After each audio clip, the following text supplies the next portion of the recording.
Hello, I'm the Tracksuit Professor, and welcome to the second video of the series, Why Bother With Manele? A story about power, money, and enemies. It was a cold October night in Leeds, United Kingdom. The city was flushed in light and color. It was Light Night, an evening of cultural and artistic events that would take over the city's streets and venues. The things on offer ranged from challenging contemporary performances and displays to interactive tours and events for the whole family.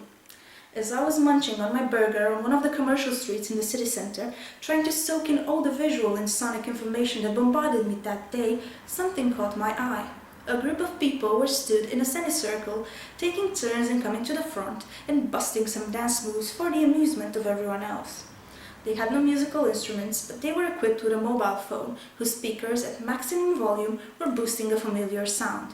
That was the first time I heard Manele played outside Romania. I was quick to assess the people as Roma gypsies, as one does when confronted with the all too familiar songs and fashion sense and loudness and dancing styles.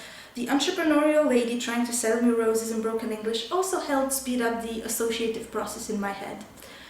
To establish some terminology from the start, a person who plays or listens to Manele is referred to as manelist. The plural is manelist. At Light Night, the manelist in the street can offer valuable insight into Manele as a cultural phenomenon. First, they were outside the calendar of events, a disruptive, independent manifestation, but could have just as well been part of it for the uninformed viewer. They took advantage of the context to attract attention. In the middle of all the manifestations of tightly managed high culture, they were the odd one out. They didn't ask for money like a busker would. They didn't even display any skills playing instruments. All they did was enjoy themselves. Could they have done so in the comfort of their own homes? Probably. But Manele are known to be intrusive, loud, and kitsch. Reason why they have caused controversy in and outside their country of origin.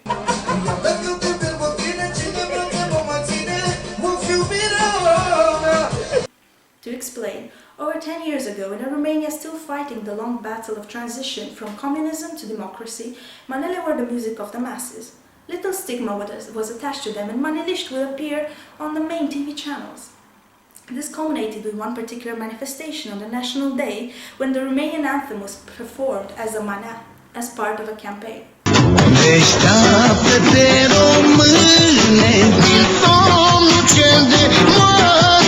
Debates were opened and Manele were excluded from TV and radio to specialized niche channels, under pretenses that they promote false values and ignorance, are vulgar and polluting to culture.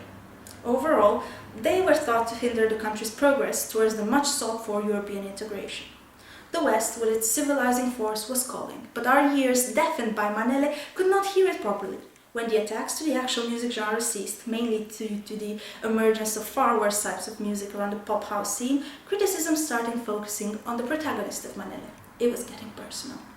Websites directed as a typology of the manelist took pictures from people's online social profiles, intending to criticize and laugh at them. These pictures follow certain patterns, the most famous being the selfie with money, where manelist hold or neatly display copious amounts of banknotes. Being manelist had become a laughing matter and a criterion for exclusion of certain people. Manelist was associated with uncivilized, ignorant, ridiculous, and most importantly, poor folk. In the quest to be accepted, many people stopped identifying themselves as such. But times changed and Manele came to the rescue once again to dab a patch onto the wound that the economic recession inflicted upon the lower classes. They were still under fire, but this time people needed them as a coping mechanism to escape their grim reality. The ambivalent relationship between Manele and Romanian society can be illustrated through two contradictory events that happened at the beginning of 2014. One involving their censorship and the other their promotion. First, there was the attempt to shut down the famous Taraf TV, a TV channel dedicated exclusively to Manele music. The National Audiovisual Council initially revoked the license of Taraf TV under the pretense that Manele videos are not abiding to the imposed standards of decency and are therefore harmful to the channel's viewers, that are allegedly as young as 4 years old. Interestingly enough, the management of the channel did not argue against that and agreed to change their program to accommodate the concerns. They did, though, point out the double standards. Under the cover of entertainment or general interest, other channels can show nudity at any hour of the day. The use of the female body to boost sales is common in the media. Through their obsession with making money and the blatant use of borderline pornographic images in the videos, Manele unwillingly point that out. Second, One of Bucharest's avant-garde clubs, Club Eden, decided to host the concert of Romeo Fantastik, self-proclaimed king of sex, one of the most controversial Manele artists. His pornographic, absurd lyrics and over-the-top grotesque appearance have excluded him from the more tame, veiled world where Manele operate. In the public eye, he is nothing but a clown, a showman whose speciality is circus. But some critics claim he's a subversive genius, borrowing elements from camp aesthetics. Does this isolated event mean that the Romanian society has finally started seeing the value in Manele? Not at all. Club Eden's controversial move is swinging between an attempted cultural fusion on one side that bridges a gap and a carefully orchestrated PR stunt to capitalize on the performer's shock value on the other side. Genuine signs of appreciation of the genre seem to come not from inside the country but from the outside. Florin Salam, Romania's most renowned Manele singer, takes center stage in this development. He signed a contract with Universal Music Europe, was played on BBC Radio 1 as part of the Balkan rhythms that influenced electronic music, and was the opening act for famous world music artist Goran Bregovic, who he worked with on one of his albums. Still, the attitude towards Manele in Romania has started changing in the past few years, especially post-EU integration. Manele have been always associated with Roma gypsies, and yes, most Manele singers are gypsies, but the music is wildly popular amongst Romanians.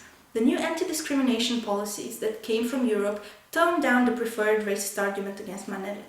The West has failed though to practice what it preached, and Roma immigrants were treated with skeptical reticence at best and racial crimes and expulsion at worst. Valuable insight into European mobility comes from Manele singer Florin Wonder. Let's listen carefully to what he has to say. Au pus-o românii, au pus-o, că e sus jupânii. Au pus-o, se știe că au pus-o. Valuta de spațiu Schengen toată au adus. In the song, the minorities of the East are pillaging the West to make easy money in dubious ways only to return to their countries and boast about their possessions. Europe for Manelists is still alien in terms of values, not seen as civilizing promised land of democracy, but as an opportunity to amass wealth. Cleverness, the ability to outwit others, to spot opportunities for hits and not get caught, is paramount for the Manelist, and is the way to make do in a vile, hostile world which doesn't provide for him. Florin Salam talks about this too in his song I Stole From Their Wallets, where the protagonist is a poverty-stricken man who takes Europe by storm from Frankfurt to Paris, pickpocketing his way to wealth. These transparent allusions to a life of petty crime might just confirm a few stereotypes that the West already had in place for Eastern immigrants, but what is really interesting here is the way deviance is perceived. The behavior alluded to in Manele has been labeled as deviant on moral, social and legal ground. Yes, the law-abiding citizen who's pulling his weight working a 9-to-5 job would understandably be appalled by this recipe to success that Manelists are applying to get ahead. But as Becker notes, deviance is a two-step process. It doesn't only involve the transgression of the rule, but also the response of the social authority to that transgression, which can be either ignoring it or condemning it. It's not an objective process, which explains why those in power, corporations or politicians, rarely acknowledge their own transgressions as such. Furthermore, it is clear that for Manelists, that is the prescribed behavior. According to their values, there is nothing inherently wrong with it. The laws are made by those in power and imposed on the masses who have little say in the things they have to follow. This war between Manele and the West is an ideological one. Let me explain a bit how ideology works. Althusser puts forward a society is ruled by ideological state apparatuses, which primarily lead by ideology and not by repression, as it was, for example, in the communist times. Ideology is the imaginary relationship between an individual and his real conditions of existence. It is also performative, as it only exists to practice, and in turn informs practice. Ideology doesn't really get to form in a pre-social condition, therefore public and private institutions condition individuals with certain ideological ways of thinking and behaviors that will encourage them to fulfill their role in class society. It is not something fixed and universal, but something which is reinforced in every moment through our behavior. As a rule of thumb, whenever something seems obvious, it's an ideological construct. And what is the problem then? We all have different lenses, because that's what ideology really is, a fabricated lens through which we see the world. And that's fine, but when someone is labeled as deviant and excluded from society for not abiding to a ruling ideology, that's when it gets problematic. Meanwhile, the EU is having an internal ideological conflict of its own. Schierup and Castles call it the European dilemma. European countries want to reap the rewards of cheap immigrant labor while making sure they don't discriminate against them too much, that they accept and celebrate difference and offer fair access to services and welfare. The response to this problem has come in the shape of the most sophisticated form of racism to date. Advances in science have made possible the dismantling of biological racism claims, as we know, by showing that race as a genetic heritage shared by certain groups of people might not actually exist. Race has emerged as a social construct, and racism then transformed through Barker and Taguieff into new racism or differential racism.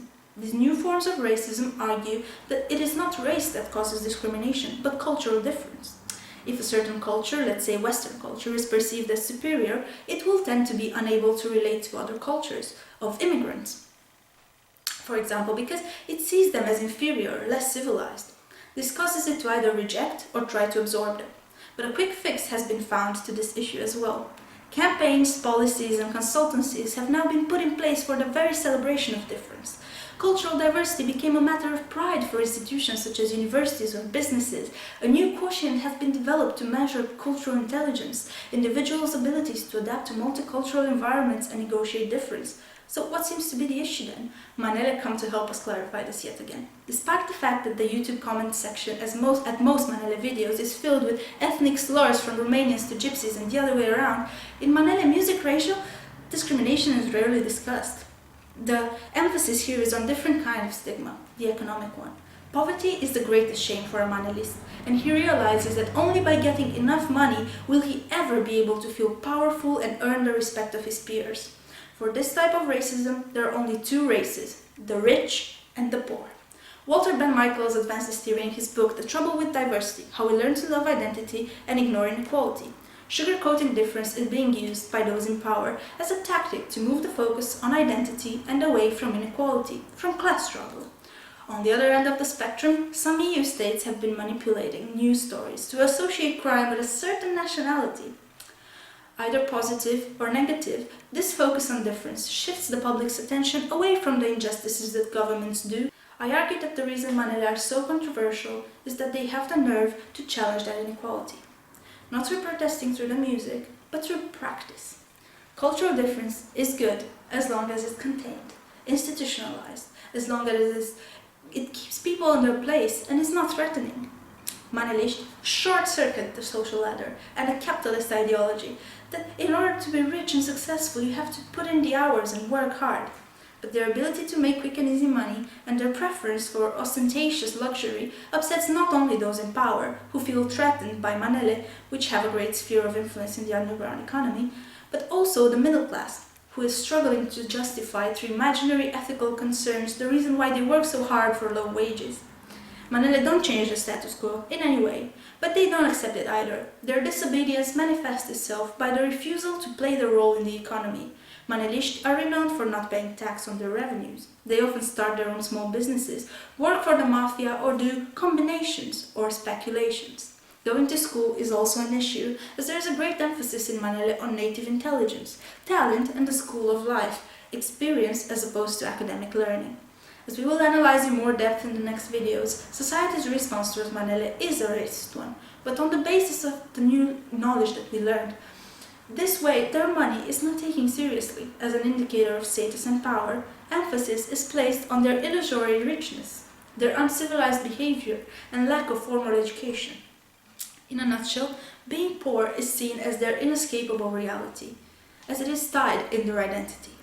Their relentless pursuit to escape their reality contradicts the stereotype of the helpless victim that we are trying to impose on them. Manelists take life into their own hands. As Florin Salam puts it in the intro of one of his most famous songs, for all the Romanian millionaires and magnates who know how to make their own lives. Urmează cea mai specială melodie pentru toți parosanii României, de la al vostru Florin Salam, mai nou, briliantul României, pentru toți magnații care știu să-și facă viața, respect maxim pentru ei, adevărat!